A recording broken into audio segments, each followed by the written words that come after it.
Hey, what's going on, Dodgers Nation? Doug McCain here. You can follow me on Twitter and Instagram at DMac_LA. The Dodgers and Tony Gonsolin agree to a 2-year contract extension. We're going to break down the deal and tell you what it means for the future of this LA rotation. But first, if you haven't yet, be sure to hit that subscribe button, hit that notification bell, and if you really want to support the channel and you want to see us post even more Dodgers content, smash that like button. And as always, I want your takes down below in the comment section. Today's Dodgers Nation question of the day: how do you feel about this deal for Tony Gonsolin for the Dodgers? On a scale of 1 to 10, how high are you on the future of Tony Gonsolin? Do you think that he's going to continue to make strides and trend in the right direction and build on last season? Do you think he's going to have some regression? I want all your Tony takes down below. And for all the latest Dodgers news, head over to DodgersNation.com.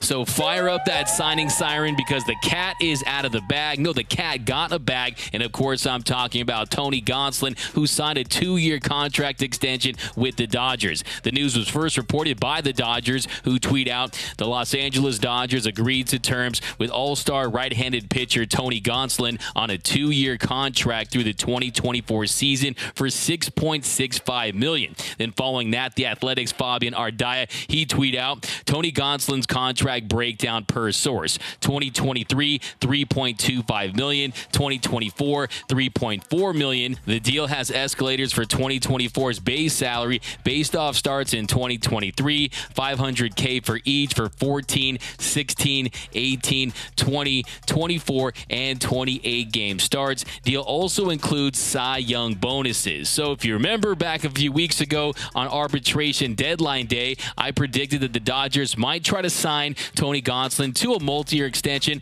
I predicted they would be at over $8 million. If you look at this deal, it currently sits at $6.65 million. But if you include those escalators, that could add another $3 million. And there's also a Cy Young bonus. So if everything works out for Tony Gonsolin and he does stay healthy, he doesn't suffer any big-time regression, he's going to make himself a nice bag. He's going to be able to buy all the catnip that he wants. The only question is, can he stay healthy? And I think this deal clearly indicates that the Dodgers do view Gonsolin as a bit of an injury risk, because last season he had his breakout year. He ends up going 16-1 in 24 starts. He posted a career low 2.14 ERA. He started the season 11-0 with a 2.02 ERA. He made the All-Star team, was really in consideration to start the All-Star game. There was a lot of talk about him maybe winning the Cy Young Award, but unfortunately the injury bug struck once again for Tony Smokes. He suffered that right forearm strain, and he just wasn't the same ever since. He came back,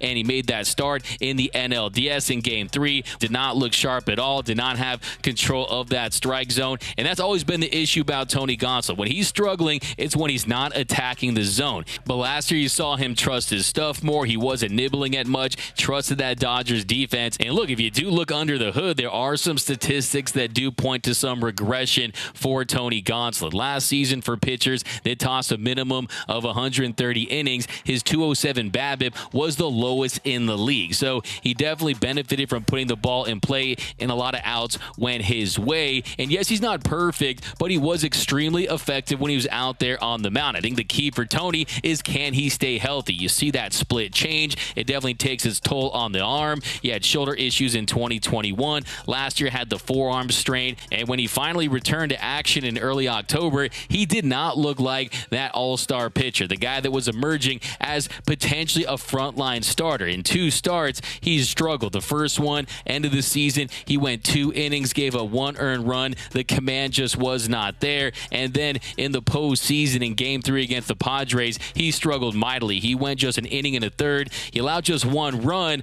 but the command wasn't there. Threw 42 pitches, had 1 strikeout, just wasn't very effective. So it's all about command for Tony Gonsolin. It's all about staying healthy for Tony Gonsolin. And look, you guys know I keep it 100 with you. I like to give you the facts and really not sugarcoat anything for any of these players. And the reality is, when it comes to Tony Gonsolin, that the postseason for the most part has been a catastrophe. He has a 9.20 ERA in 8 postseason games through 14 2/3, but still, that is a very small sample size. And in 2020, he had a 16-day layoff. Didn't really set him up for success. Yes, the Dodgers did sweep sweep their way through. Had those series gone deeper, you would have seen him earlier, but still, I do think he was mismanaged to an extent, and then he's also dealt with injury. So hopefully Tony Gonsolin can put it all together. He can stay healthy and get those opportunities to really shine on the biggest stage in October. I'm not selling all my Tony Gonsolin postseason stock quite just yet. His stuff is filthy. That split change is one of the most unique pitches in baseball. Talk to Austin Barnes about it.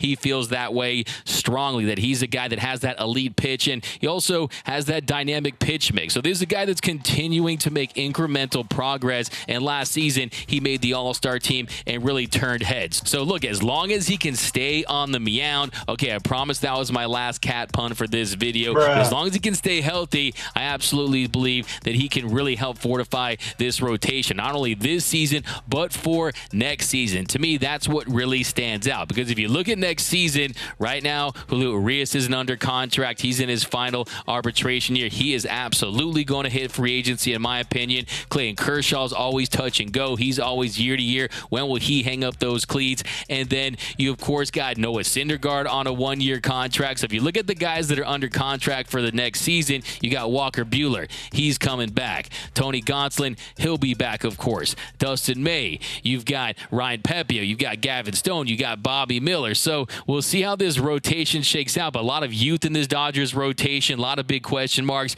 And then also, can they get a deal done for Shohei Ohtani? Because Ohtani would immediately be the ace of the staff, and then you surround him with a lot of elite young arms, a lot of guys that have a high ceiling with a lot of potential. So I do like the fact that they locked him down. I think it is a fair deal, because you can't ignore those injury concerns, because he is a guy that has faded down the stretch in seasons. Last year, he set a new high in innings pitched. Last season, he went 130 in the thirds innings. His previous career high in the regular season was 55 in 2/3. So he more than doubled that last season, and that was the big question. That was the big concern I had, because remember, this is a guy that was not a pitcher originally, and yes, that does mean that you do have a little more tread on those tires, but are you built up the same from year to year to year for pitchers that have really gone through that wear and tear? That's kind of my big question when it comes to Tony Gonsolin. Is he going to be built for the long run as a starting pitcher? But next season, he's entering his age 29 season. Makes perfect sense when you consider the fact that he wouldn't hit free agency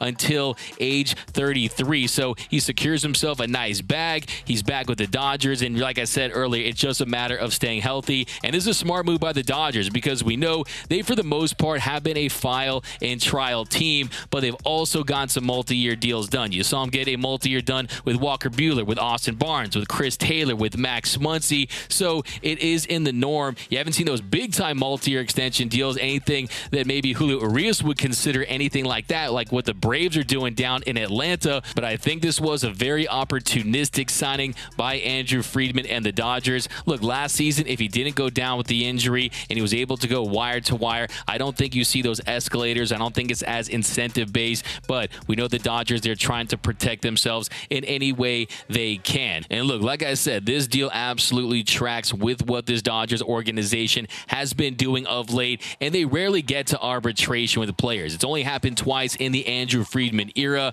Jock Peterson lost. Pedro Baez won. He got that $4 million bag. So it rarely does happen. In this case, I think the Dodgers made a nice signing. I think Tony Gonsolin now is fully incentivized to do whatever it takes to stay on the mound. And look, he's a drive line guy. It's not a matter of effort or putting himself in the best position. It's just, look, he throws that split change. He's a guy that has dealt with some injuries, and that's just the reality of playing this sport and being a pitcher. His injuries are a part of the game. But that is the news today. The Dodgers have signed Tony Gonsolin to a 2-year extension, and I want all your thoughts. Do you like the deal for the Dodgers? How high are you on Gonsolin? Do you think that he can continue to get better? Do you think he's peaked? Do you think he'll have some regression? I want all your Tony takes down below. My name is Doug McCain. You can follow me on Twitter and Instagram at DMac_LA. For our latest Dodgers news and rumors all season long, be sure to hit that subscribe button, hit that notification bell, and if you want to see us post even more Dodgers content, smash that like button.